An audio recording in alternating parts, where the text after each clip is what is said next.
কখনো কি ভেবেছেন বিশ্বকাপ কেন ঠিক ৪ বছর পরপরই হয়? এত বড় আয়োজন তো চাইলেই প্রতি বছর করা যায়, তাহলে ৪ বছরের অপেক্ষা কেন?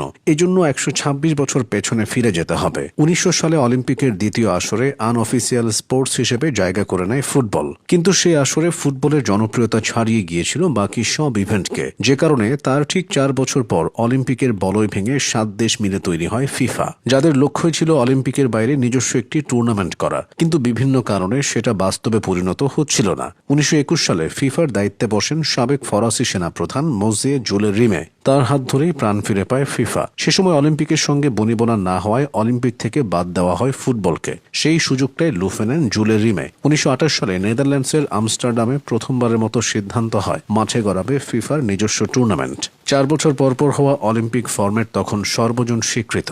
ফিফা তাই সেটিতে আর হাত দেয়নি। এছাড়া কোনো জিনিস প্রতিদিন পেলে তার গুরুত্ব কমে যায়। ৪ বছর পরপর হয় বলেই বিশ্বকাপের মর্যাদা এত বেশি।